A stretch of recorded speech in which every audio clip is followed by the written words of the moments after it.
അതുപോലെ ഈ treadmill test എന്ന് പറയുന്നത് എന്താണ്? ഏതൊരു സാഹചര്യത്തിലാണ് നമ്മൾ ഈ ഒരു ടെസ്റ്റ് ട്രീറ്റ്മെൻറ്റ് ടെസ്റ്റ് നിർദ്ദേശിക്കുന്നത്? ഇന്ന് എല്ലാ കാർഡിയോളജി ഡിപ്പാർട്ട്മെൻറ്റിലും ഉണ്ടാകുന്ന ഒരു കാര്യമാണ്.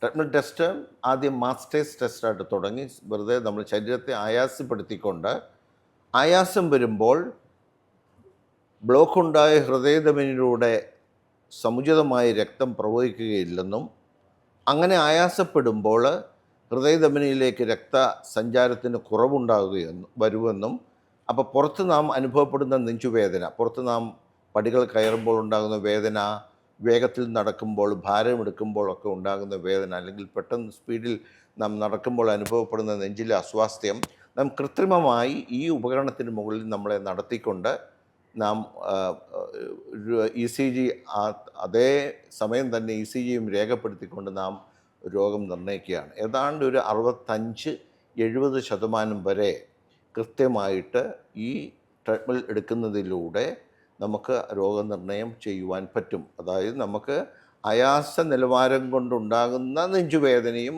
പ്രവർത്തനങ്ങളും എന്നാലും ഒരു 25-30% പലപ്പോഴും നമുക്കത് ഫാൾസ് പോസിറ്റീവ് അല്ലെങ്കിൽ ഫാൾസ് നെഗറ്റീവ് എന്ന് വെച്ചാൽ കൃത്യമായിട്ട് നമുക്കത് കാണാം. അതുകൊണ്ട് ട്രീറ്റ്മെൻറ്റിൽ ശക്തമായ വേദനകളും രോഗലക്ഷണങ്ങളും ഉണ്ടെങ്കിലും ഹൃദ്രോഗ സംബന്ധമായ ട്രീറ്റ്മെൻറ്റ് ടെസ്റ്റ് നോർമൽ ആണെങ്കിൽ തീർച്ചയായിട്ടും ഒരു രോഗിയെ ഹൃദ്രോഗ സംബന്ധമായ പ്രശ്നങ്ങളില്ല എന്ന് മുദ്ര കുത്തരുത് എന്നർത്ഥം.